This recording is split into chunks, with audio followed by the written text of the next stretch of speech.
What's up, everybody? Heaven here.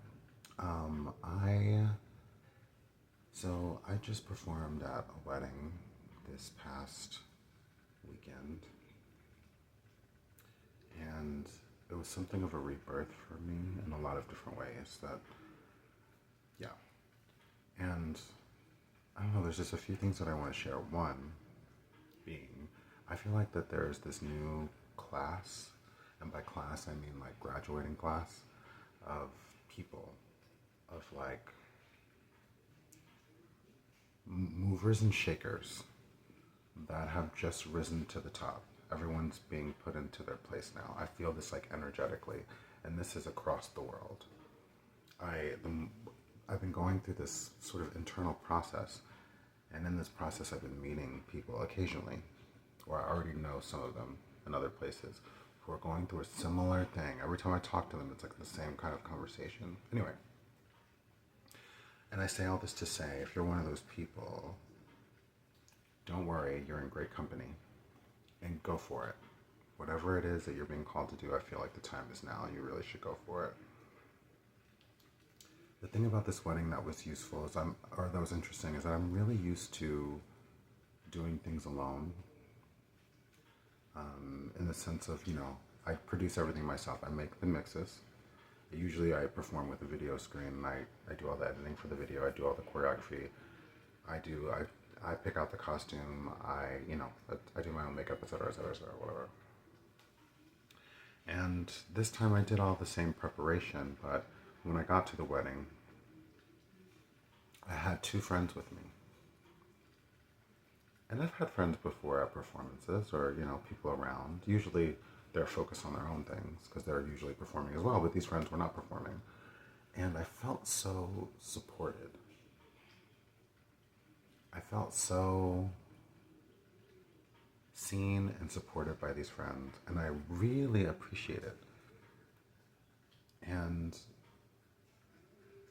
ideally, like when I was in San Francisco, I would always have like a dresser, like ideally, like somebody with me who could kind of be a buffer between me and other people, and help me with things, like carry this, hold this, because when you're about to go on stage and you're managing all these things and you're gathering yourself together, you're also getting yourself together. It's a lot going on. And it's nice to have someone there as like a sort of buffer. And I remember my makeup was done, I was fully dressed, and I had started doing a little run through, and I was feeling a little like, I don't know what. Like, there's a normal sort of nervousness that happens, but it was something else. And I asked my friend to come back to the cabin where I was, and she came back. And she was like, breathe.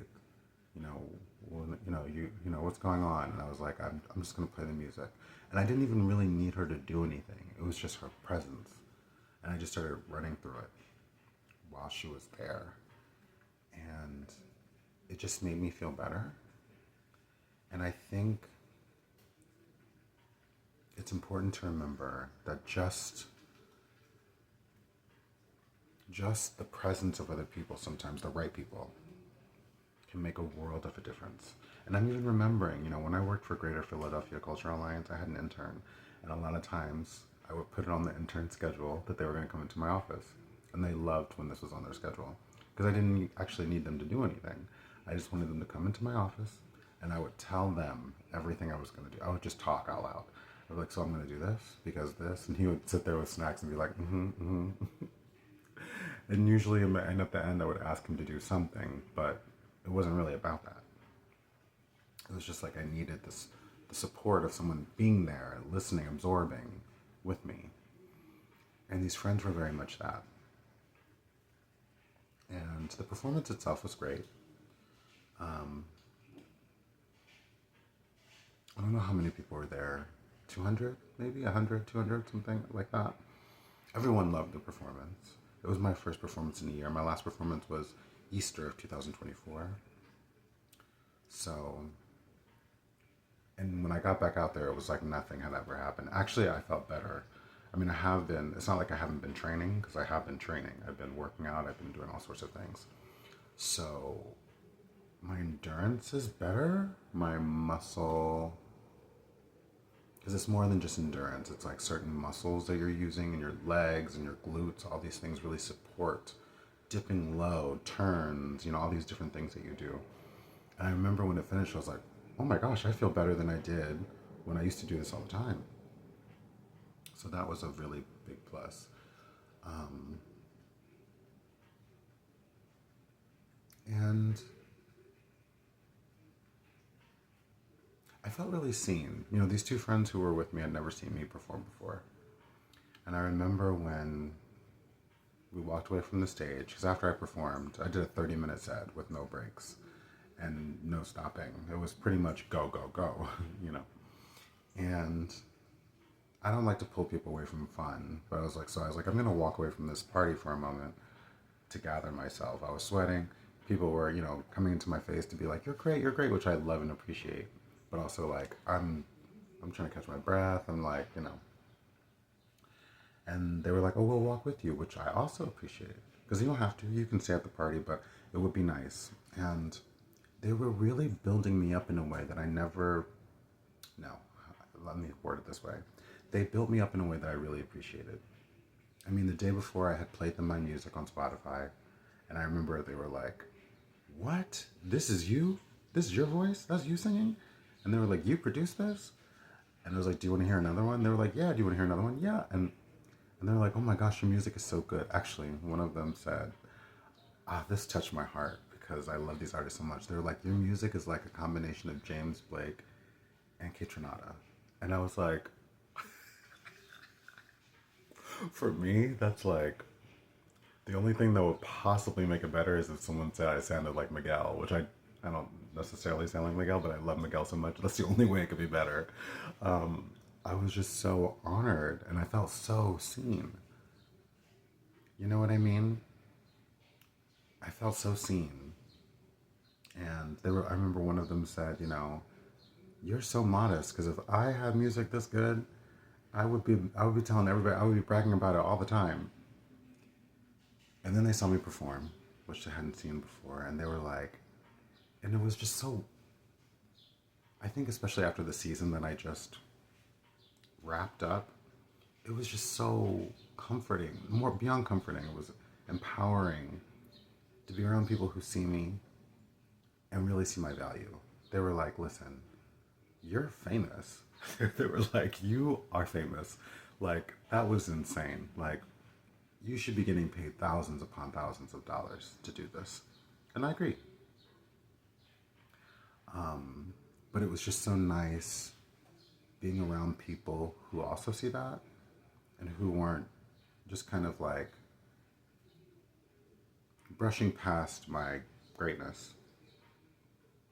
They really honed in on it. And at the same time, we're being very like giving and generous with our energy and time, walking with me, talking to me, listening to me talk about just random things about the performance and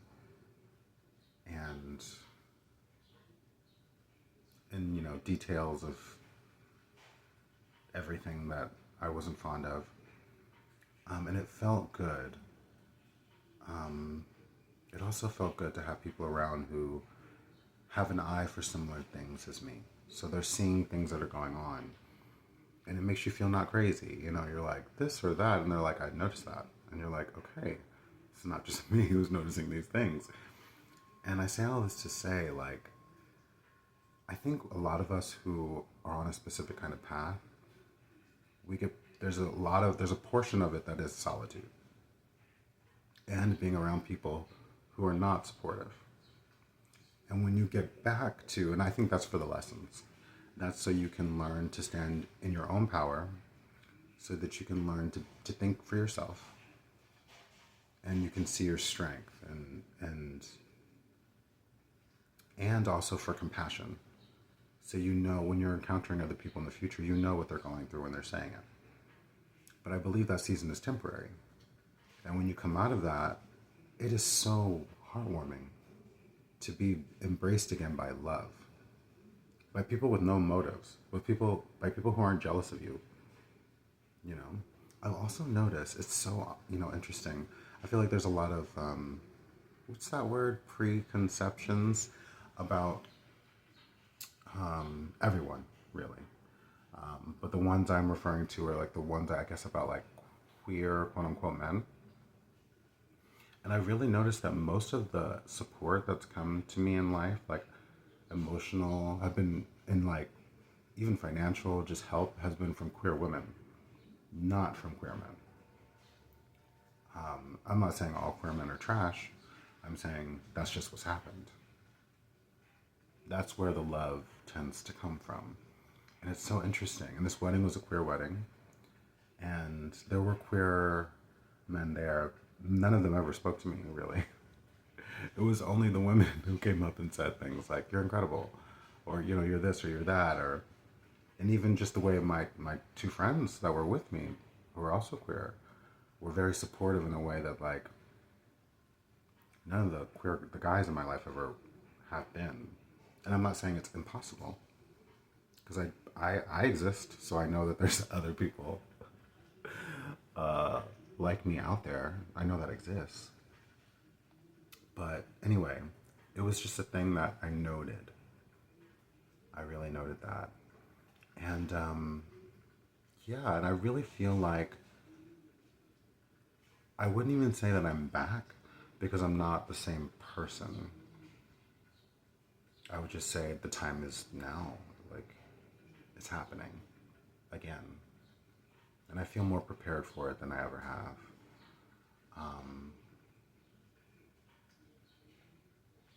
Yeah, and you know what?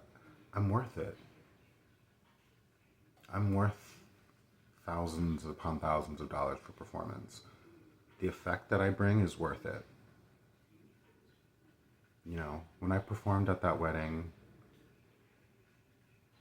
it livened everything up. It livened everyone up. And not only that, it was art, and people felt it, and they were engaged. And I love doing that. I mean, that's the thing. And as an artist, sometimes you're sort of, it's easy to fall into this trap of like, oh, well, I don't want to be too this or too that. And it's like, take the Beyonce approach. Whatever you think you should be getting paid, triple it, because that's what it is. And if they say no, they say no. They can't afford you. And someone who can afford you will appear because you're worth it. And it's a lot of work and energy and commitment that everyone's going to benefit from. And it's an even exchange. You deserve to be compensated appropriately for that. And it's up to you to set the boundary and the standard for what should be done. And, this is my first time back in. So this was a good reminder. Do you know what I mean? Because I wasn't really thinking about everything. I was more like, okay, I'm back in the game, et cetera, et cetera. But then, it's like going, when you're getting back into dating. You go on your first date and you're like, oh yeah, I'll date him. And then you go on the date and you're like, okay, actually, I'm so sorry, I forgot. Standards are up here. Even the standards for accommodation. You know what I mean? And if people can't meet you there, it's okay. They're not for you. Then someone else will. But anyway, I am really grateful for this weekend. I'm grateful for the experience. And I feel so rebirthed in a way. That can't be understated. Anyway, I just want to share that with you, and thank you so much. And have a wonderful day. Remember, you are the star of your life. You are the operant power of your life. You decide who you are. Before you even get up out of bed, decide, who are you? How do things go for you? And you tell yourself, you speak this out loud for yourself. Your mind's always listening. Everything about you is listening to you, waiting for a command. It's like that scene in The Matrix. You remember in The Matrix in the beginning when Trinity, she's up there, she knocks all the cops out. The agents come up. They run onto the roof, right? She jumps over from one building to the other. The cops are like, whoa, that was a big leap. Nobody can do that. Then the agents do it, right? And she's like, oh, I gotta find a way out, gotta find a way out. She sees that random little window. She runs, dives through the window, rolls down the stairs, lands on her back with the gun pointed at the window. Just waiting for an agent to come through. And she goes, get up. Trinity, get up. And then she gets up. That little nugget, I've studied that more than you would think. Because that whole movie is a metaphysical approach to life or examination of life. And she was giving herself instruction. It's deeper than just with that moment. Even, you could overlook it, but the reason I'm bringing all that up is you do that for yourself. Give yourself that instruction. Tell yourself, self, I'm a star. Self, I am loved. Self, I get things done. Self, my skills match the challenge. Whatever the thing is, tell yourself and own it. Anyway, I love you. Have a wonderful life and a wonderful day.